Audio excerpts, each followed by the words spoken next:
আজকে নিয়ে চলে এসেছি বাঙালির একদম খুব পছন্দের চিংড়ি মাছের মালাইকারি। মালাইকারি বানানোর জন্য প্রথমে কড়াইয়ের মধ্যে তেলটা ভালো করে গরম করে নিতে হবে। তারপর সেই গরম তেলের মধ্যে মাছটাকে একে একে ভালো করে লাল করে ভেজে নিতে হবে।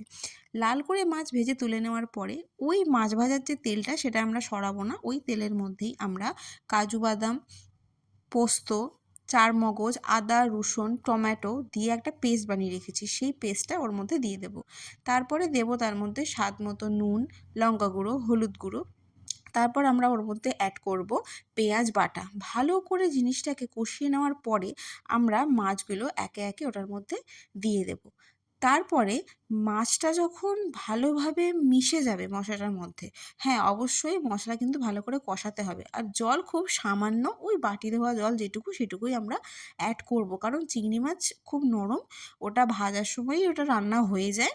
তো ওটাকে বেশি সিদ্ধ করার বা বেশি ওটাকে নিয়ে চিন্তা করার দরকার নেই। মাছগুলো একে একে দিয়ে দেওয়ার পরে সামান্য জল দেবো, সামান্য জল দিয়ে একটুখানি আমরা নেড়ে চেড়ে নেব। তারপরে যখন দেখবো যে রান্নাটা প্রায় শেষের দিকে, তখন ওর মধ্যে একটুখানি টক দই আর একটুখানি নারকেলের দুধ, হ্যাঁ কারণ ফ্রেশ ক্রিম আমরা আগে একটু অ্যাড করেছি, ফ্রেশ ক্রিমটা আমরা লাস্টেও দিতে পারি, সেটাতে আরও খেতে ভালো লাগে। তারপরে একটুখানি তেঁতুলের পাল্প আর একটুখানি টমেটো সস ভালো করে দিয়ে নেড়ে চেড়ে আবার একটু ওপর থেকে ফ্রেশ ক্রিম আর নারকেলের দুধ দিয়ে সাজিয়ে গরম গরম পরিবেশন করুন। গরম ভাতের সঙ্গে জাস্ট জমে যাবে। দেখা হবে পরের ভিডিওতে। টাটা।